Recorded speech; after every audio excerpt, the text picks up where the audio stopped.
In this part of the test, you'll hear two different extracts. In each extract, a health professional is talking to a patient.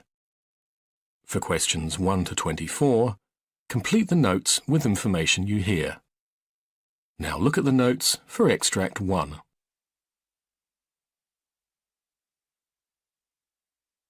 Extract 1, questions 1 to 12. For questions 1 to 12, complete the notes with a word or short phrase. You now have 30 seconds to look at the notes.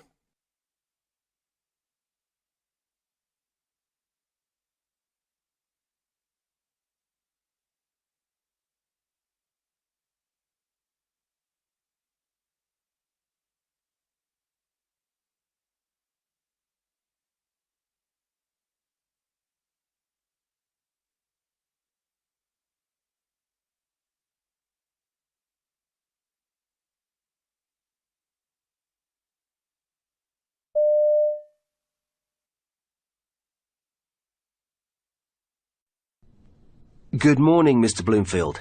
My name's Dr. Dixon. I'm a locum GP standing in for Dr. Wright. What can we do for you? I've been having some problems with my breathing. Can you tell me a little bit more about this? Well, I keep getting breathlessness and wheezing in my chest. It all started about 3 weeks ago, and I've been coughing a lot with it. Some white phlegm. I thought it might be a cold coming on. But then, after about another week, I started finding it more and more difficult to catch my breath. Right. So you've had the wheezing and the breathlessness for roughly 3 weeks? Yes, give or take a day. And do you get these bouts of wheezing and shortness of breath every day? No, they come and go. How frequently do you get them? The first week there was only one, I think. And then they started getting worse, 3-4 times a week. It's not being able to get my breath that's really worrying. And so the attacks, have they increased in the past 2 weeks? Yes, they're much more frequent. Okay. When do the attacks come on? At any time, but they seem to be worse at night and in the morning. Have you noticed any change in the severity of the attacks, especially in the morning? Yeah. Do they wake you up at night? About 3 times a week. I see. You been off work at all? No, but I nearly didn't go in yesterday. Was that the worst so far? Yeah. And have you had anything else with it? I've felt a bit tight across the chest. Any pain with it? No, just tightness. Are you aware of anything that triggers the attacks? Like what? Well, dust, feathers, new carpets? No, I can't really say I am. Okay. Have you had any infections recently, like flu or sore throat or chest infection? No, not for a long time, except this. And what about medications? Are you taking anything? No. No aspirin? No.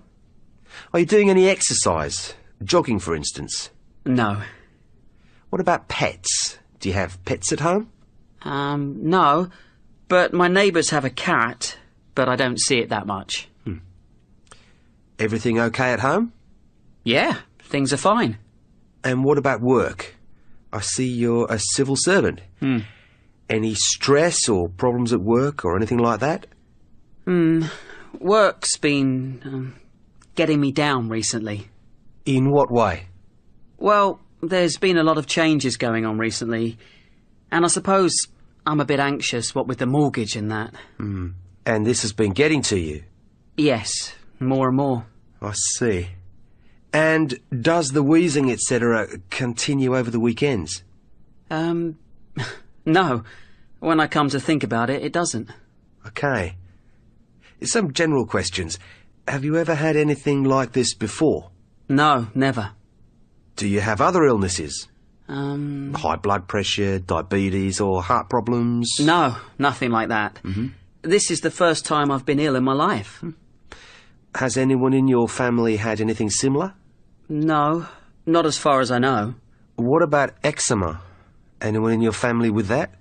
Both my sister and my mother have it.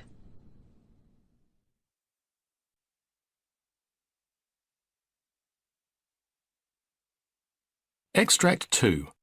Questions 13 to 24. For questions 13 to 24, complete the notes with a word or short phrase. You now have 30 seconds to look at the notes.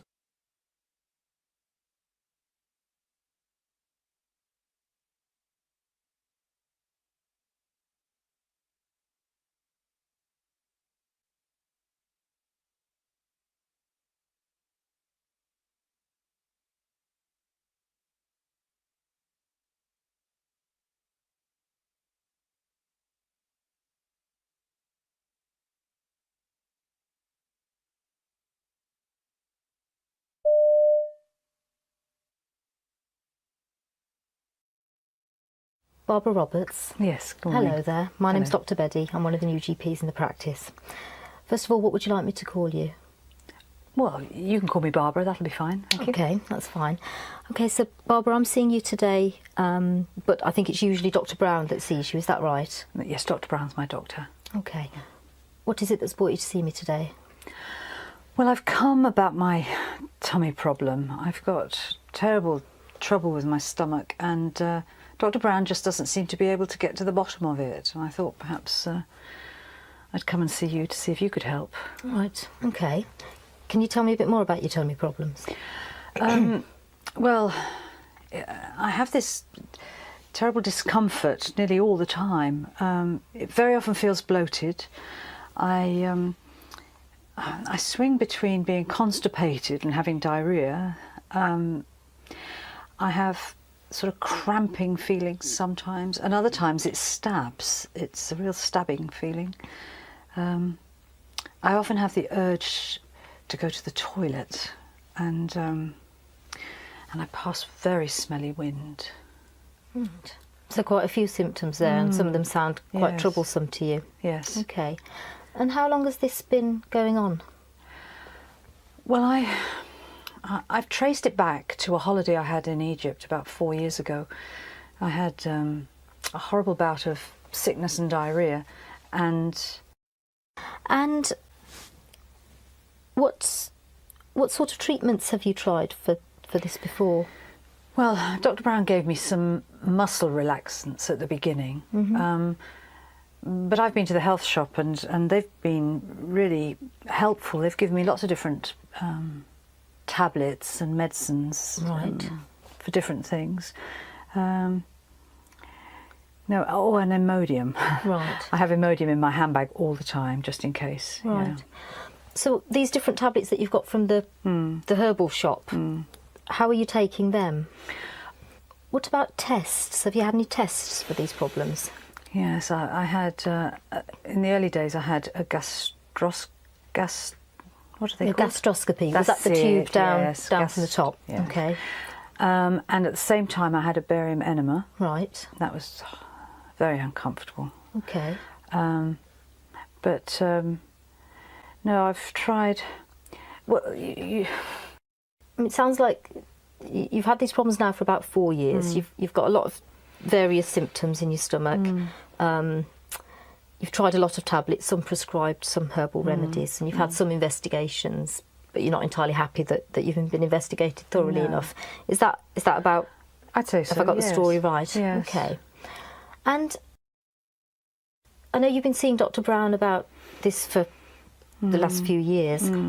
What is it that he's said that he thinks might be wrong with you?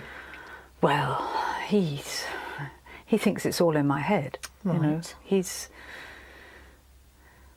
I mean, it can't all be in my head. I get too much physical pain for it to be in my head. I mean, it's real. It's a real pain. And have you had any thoughts yourself about what you think might be causing it? Well, I mean, I did think that perhaps it was an infection that hadn't cleared up in the early stages, but I think, I mean, sometimes I think it's IBS. A friend of mine's got that and it sounds similar. And then other times I'll think, I wonder if it's an ulcer. Right. On a really bad day, I start to think it might be cancer. Right. given that we've tried medication for you and we've tried investigations and we've drawn a blank really with those, none of those have really helped you. No. I guess I'm wondering whether now it would be a good idea to try a different approach to your problems. Oh, I don't know. I don't know. And I guess what I'd be wondering is whether one of the approaches we need to be using now is thinking about what you do with your life and what you do with your day, and maybe trying to bring back some of those pleasurable things, you know, even if it's just meeting up with your female friends once a week, and whether actually doing those sorts of things might generally improve your quality of life. I'm also thinking about the tablets that you're taking, and the fact that you seem to be taking quite a lot of them, and I'm wondering whether it's worth us sitting and looking at them and maybe trying to rationalise them a little bit and really decide which are helping you, which are doing nothing, and which may actually be making some of your symptoms worse, I guess. What would you think about trying that slightly different approach for, say 2 or 3 months, just to see whether or not it makes any difference? Well, 2 or 3 months is a long time if there is something going on. I mean, that's what happened to my mother-in-law. You know, they left her and didn't spot it. And well, I guess if we did decide to work together like this, this new approach, I'd be seeing you regularly. We can keep an eye on your symptoms, and if they change, then we can investigate as appropriate. But if they stay the same, then, you know, we could be pretty clear that there's nothing new happening that we're missing.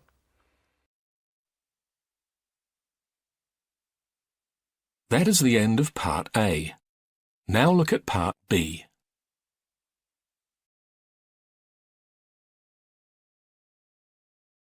Part B. In this part of the test, you'll hear 6 different extracts. In each extract, you'll hear people talking in a different healthcare setting. For questions 25 to 30, choose the answer A, B, or C, which fits best according to what you hear. You'll have time to read each question before you listen. Complete your answers as you listen. Now look at question 25. Now read the question.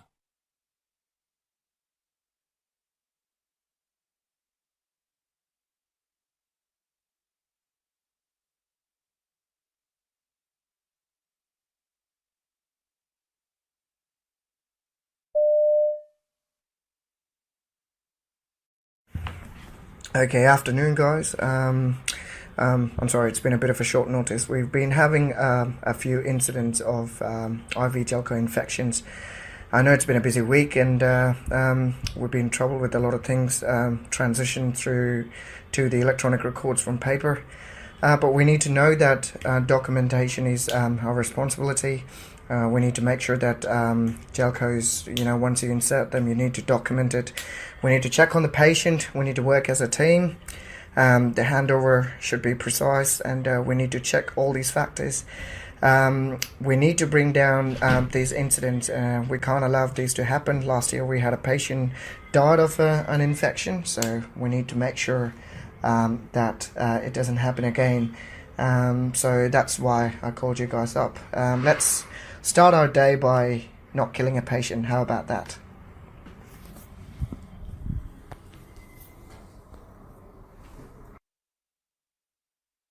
Question 26. Now read the question.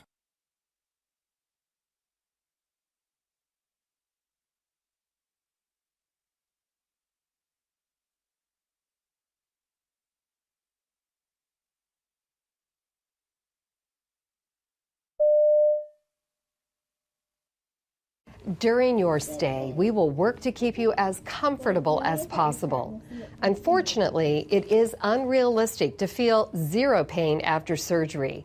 Our goal is to manage your pain at levels allowing you to participate in physical therapy and other activities. We have many tools to attack pain, starting with the peripheral nerve catheter, or PNC, inserted into your operative leg by the anesthesia team.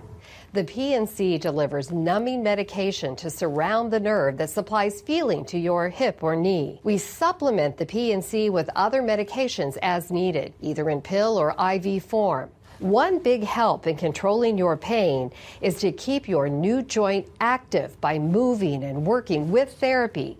Lying in bed too long can result in more pain as the joint grows stiff. In addition to pain medication, you will receive a 10-day supply of Lovenox.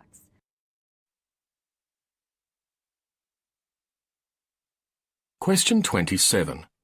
Now read the question.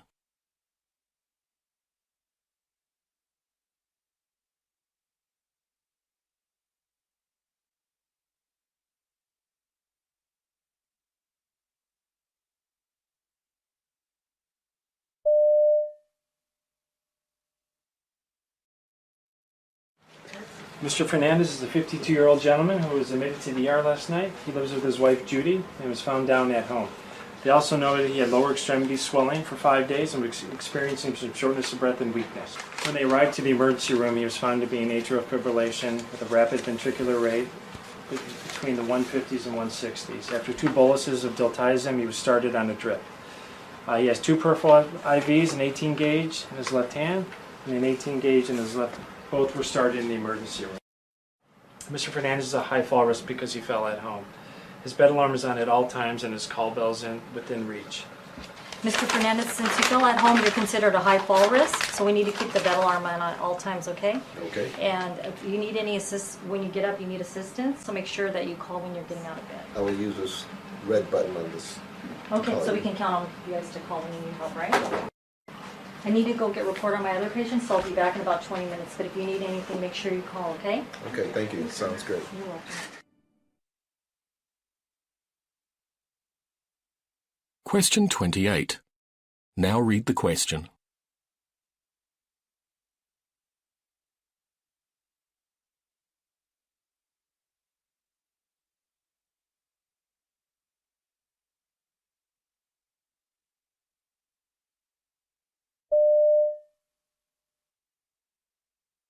I've been a nurse for about 11 years now. I started off in cardiac, which I loved, but I was working nights and I wasn't in love with that. And then after that, the school where my kids go to school opened up, and so I was a school nurse for several years. And during that time, I just felt like I had a lot of kiddos coming to me with just a variety of issues that were more behavioral issues, such as they were maybe harming themselves in some way, or maybe having some really big anger issues that they did not really know how to cope with or deal with. And I would try to help them as best as I could and get them some community support. But I really felt like I did not have all of the answers that I personally felt like I needed, or I felt like I needed a little more training. So I ended up leaving the school and worked full-time. Question 29. Now read the question.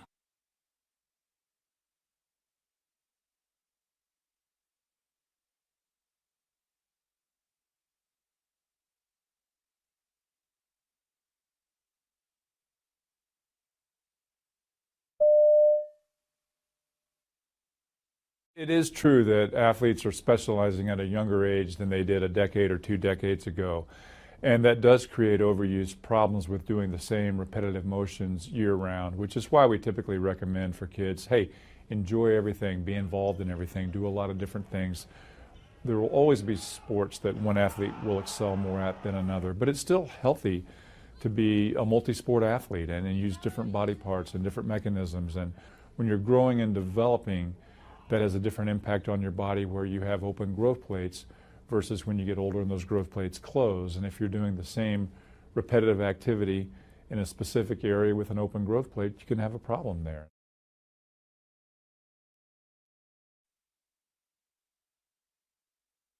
Question 30. Now read the question.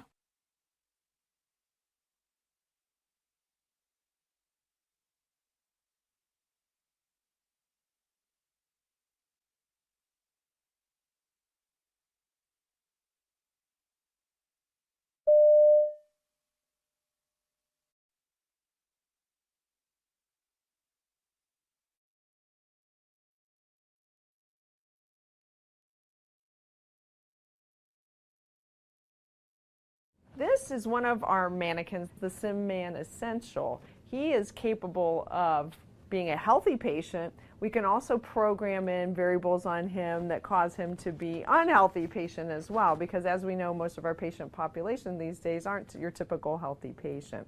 So when we bring the students into the room for the simulation, they are able to do an assessment of listening to heart and lungs on our mannequin. They can do a neurological evaluation of his eyes as well. Shortly thereafter, then, we go ahead and start the anesthetic procedure. So we start by giving him some oxygen by the mask. Obviously, he's still awake at this point in time. And then the students are expected to start the drug administration. And I am on a computer in a different room able to program the drugs that the students are giving. And then the mannequin responds to the drugs by either going to sleep or getting sleepy. So that the students then can carry on the procedure that's been outlined for them. What's neat about these mannequins, we can mass ventilate them, we can put special airway devices in like an endotracheal tube. If they don't happen to get the endotracheal tube in the right spot, he has a blue light that'll light up in his mouth to show them the patient is not getting enough oxygen. I'm on the control and I can make the heart rate and the blood pressure change parameters as well. So it's a learning experience for them so they can identify maybe they didn't put the endotracheal tube in the right place. He also has IV access, so we can do IV practice on him. We can give the drugs through the IV. That's typically how you do it in anesthesia.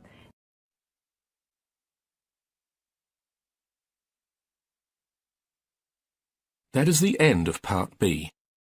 Now look at Part C.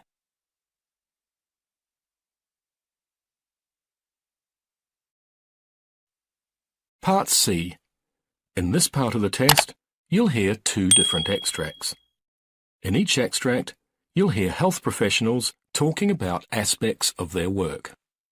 For questions 31 to 42, choose the answer A, B, or C, which fits best according to what you hear.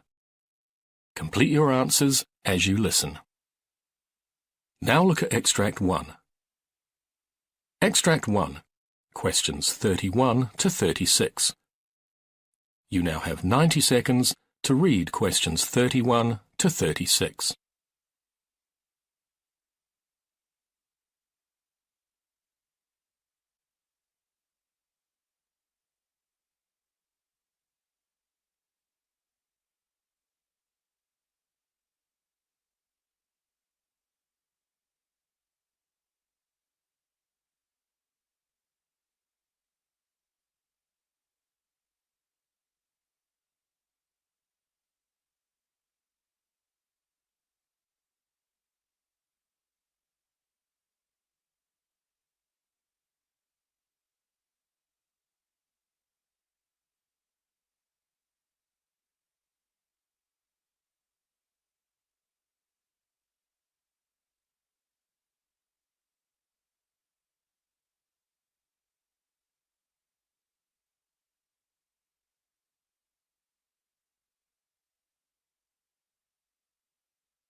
It is important to realise that 83% of people who commit suicide or attempt suicide have had contact with a doctor within a year of their death, and up to 66% of people who commit or attempt suicide have had such contact within a month of their death. Therefore, with better prevention techniques, these figures could be reduced. We can divide suicide prevention into three categories, which are primary, secondary, or tertiary. Secondary suicide prevention aims to decrease the likelihood of a suicide attempt in high-risk patients.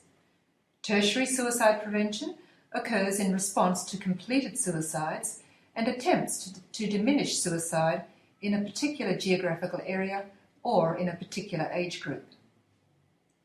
I would now like to look at secondary suicide prevention in more detail. Secondary suicide prevention is particularly important, but not always given the attention that it deserves, in part because research into secondary prevention is only just starting to be applied to clinical practice. Now, from a clinical perspective, suicide is often difficult to predict due to its complex nature. The three major risk factors that contribute to suicidal behaviour are biological, psychological, and proximal stresses, which are recent events that can lead to increased suicide risk.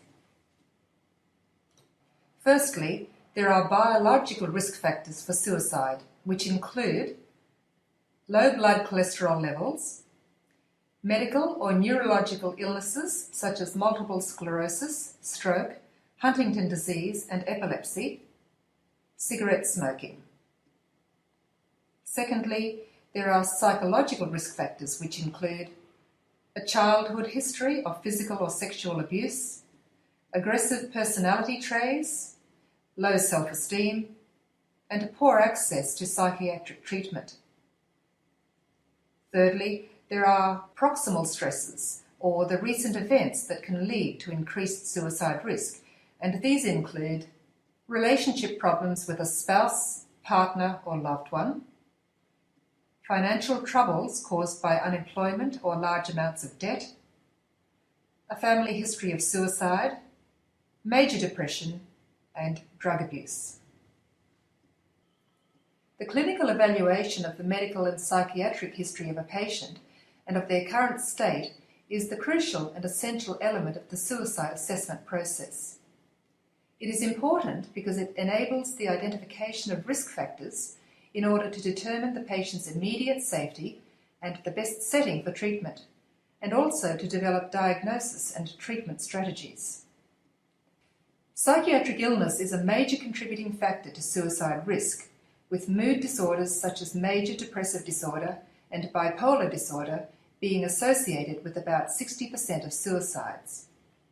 Indeed, psychiatric disorders are diagnosed in more than 90% of completed suicides, and more than 80% of these psychiatric disorders are untreated.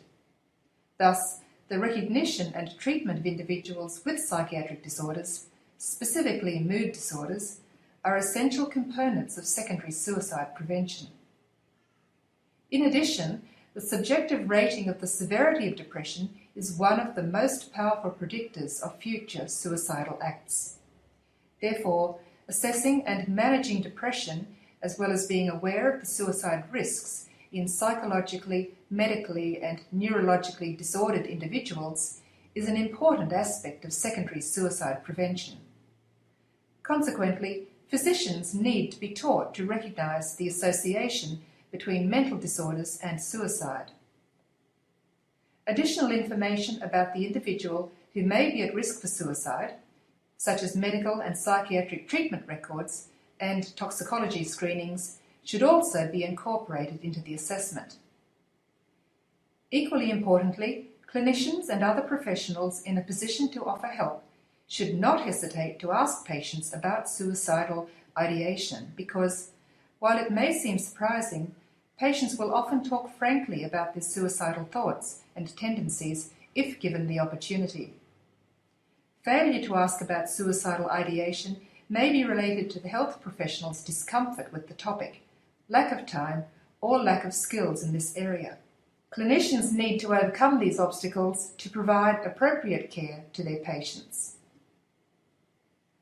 What are the most effective secondary suicide prevention strategies?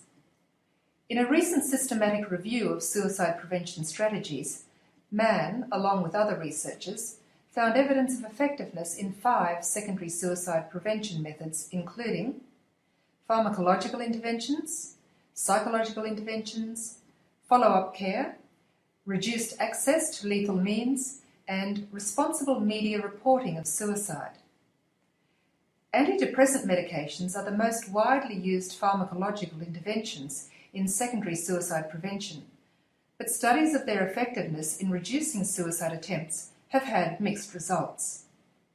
Among adults younger than 25, The effect of antidepressants seems to be neutral on suicidal behaviour, but it seems to reduce the risk of suicidal behaviour in the elderly. Thus, the relation between antidepressants and suicide needs further studies before this class of drugs can be safely used for the secondary prevention of suicide. In terms of psychological interventions, suicidal patients often benefit from therapies that address the repetition of suicidal thoughts and behaviours, and other factors commonly associated with suicide. Better psychological and pharmacological treatment of depression and alcoholism also appears to decrease suicide rates. Social factors that should be addressed in follow-up treatment include availability and willingness of supports within the family. Support individuals who should be contacted about the suicide risk and follow-up arrangements include general practitioners, private psychiatrists, family and friends. Some interventions, however, such as telephone and psychosocial follow-up, have shown no difference in suicidal ideation when compared with standard aftercare. Many studies show that suicides by particular methods, for example, firearms, domestic gas or pesticides, decrease after the introduction of legal restrictions that reduce access to such means. This reduction in suicide rates is particularly influential in regions where the specific means of restriction correlates with a common method of suicide. For example, in the UK, the reduction of carbon monoxide in domestic gas since 1958 and the reduced availability of analgesics since the mid-1990s have both decreased UK suicide rates. Finally, many studies have exposed a need for a decrease in reporting of suicide and for responsible reporting.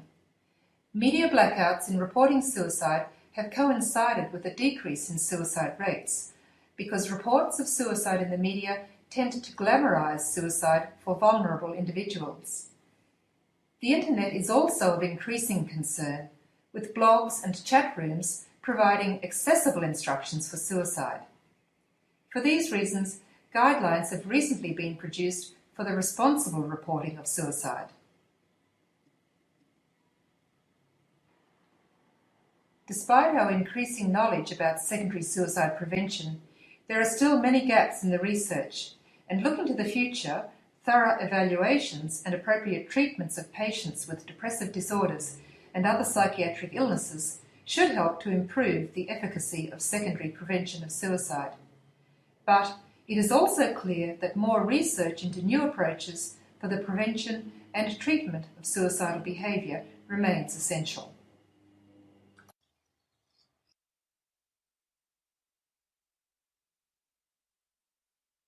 Now look at Extract 2. Extract 2, questions 37 to 42. You now have 90 seconds to read questions 37 to 42.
New research from the Perkins Institute at the University of Sydney claims to have found the diet that boosts FGF21 levels.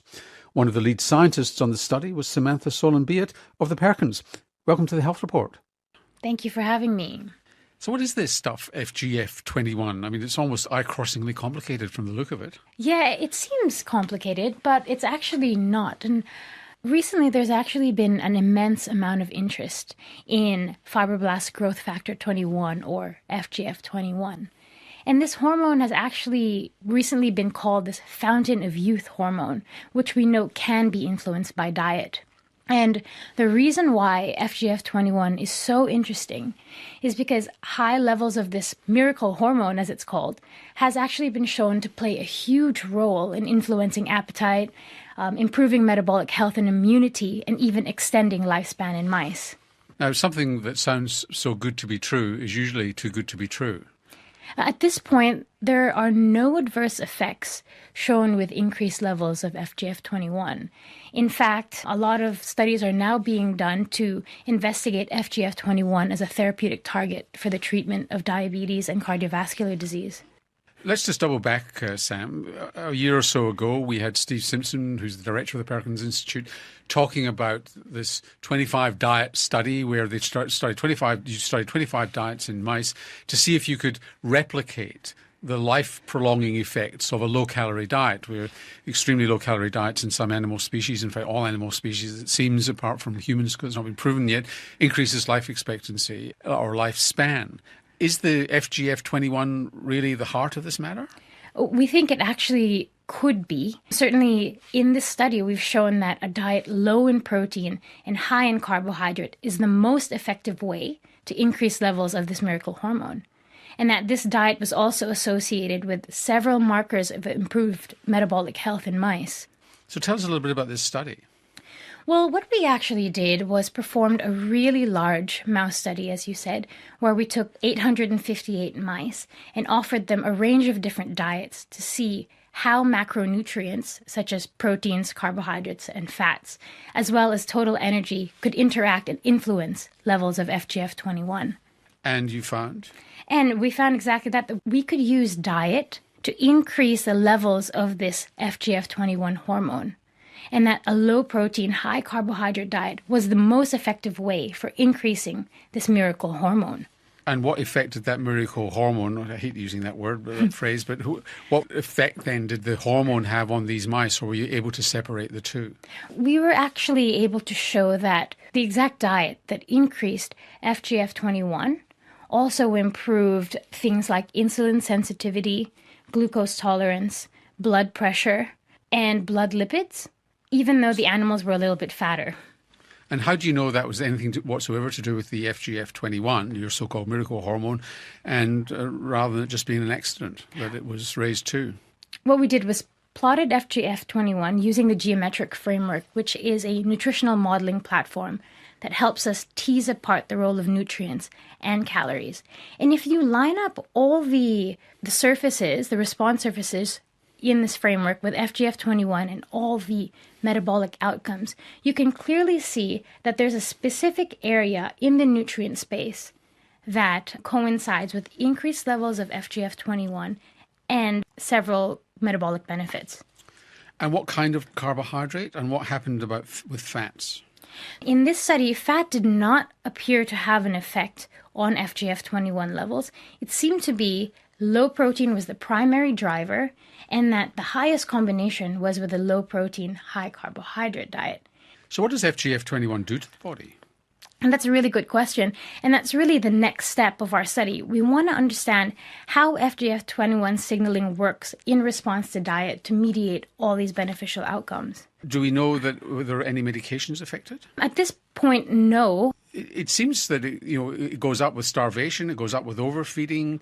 There's lots of things that influence it. Did the appetite of these mice change? Do they eat more or less when the FGF21 goes up? Oh, that's a really good question. See, this is one of the things that we were able to reconcile in our studies.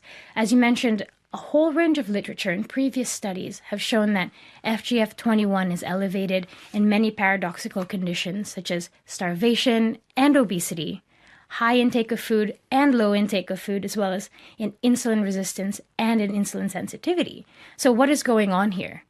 Using the geometric framework, we were actually able to tease apart these findings, showing that reduced protein intake is the primary driver of FGF21. Okay, so what happens in mice does not necessarily happen in humans. How do you know it makes any difference at all in humans? Well, I'm glad you said that. We've actually published work just this year showing that FGF21 levels in humans is also increased by a low-protein, high-carbohydrate diet. And of course, this is really exciting because it tells us that the work that we do in mice can be directly translatable to humans. So is there any evidence at all that FGF21 has the same beneficial metabolic effects in humans as it has in mice? Yes, there is definitely evidence to suggest that high FGF21 levels is directly related and associated with several benefits of metabolic health in humans as well. So we should put it in the drinking water then, do we? Yeah, probably. That seems to be the case, yes. How would it work? I mean, obviously a hormone like this is probably destroyed in the stomach. This is not something that you would give directly to people, I assume, in the therapeutic context? At the moment, it's difficult to do chronic administration to humans. So what's happening in terms of drug development is trying to develop mimetics of FGF21 and analogs. So not exactly administering this hormone per se, because it would require chronic injections or chronic administration. So almost nothing that's touted as a breakthrough or a miracle by scientists turns out to be so. What are your modest expectations of FGF21 in humans? Well, in humans, we actually think that FGF21 is extremely promising. We think that, at least in humans, we've shown that FGF21... So a treatment for type 2 diabetes? Absolutely. That sort of thing? Yes. We've shown that humans seem to respond in the same way as mice. So this could mean that we could tailor our diets and our nutritional guidelines to generate a range of benefits from FGF21. Is it too blunderbuss? You're describing something that sounds blunderbuss rather than targeted. You're just spraying an effect rather than targeting an effect. If you can do anything with it, it's going to be a very wide set of actions which you're going to find hard to control, isn't it? At the moment, everyone is very interested at FGF21, but no one really knows its mechanism of action. And it seems to be a race at the moment. How does it work? What turns it on? What switches it off? And what can we do to find out more about it? So at this point, I think it's a really hot topic and everyone's racing to find out the answer. And you hope you'll be first. Hopefully. Sam, thanks for joining us on the Health Report. Thank you so much. Samantha Solon-Beat is a researcher at the Perkins Institute at the University of Sydney, and on our website we'll have a link to our previous interview on the diet and longevity study.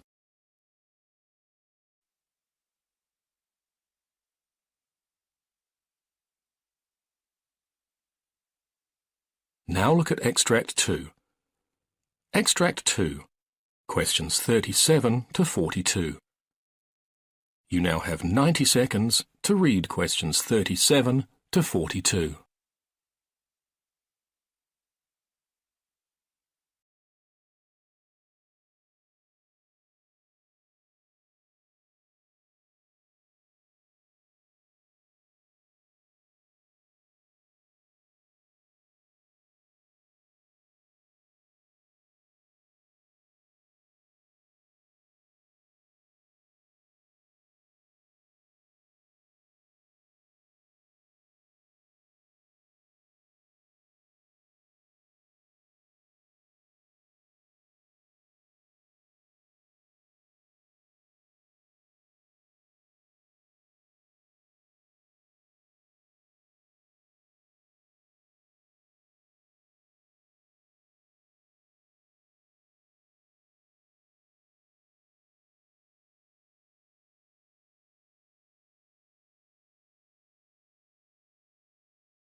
That is the end of the listening test.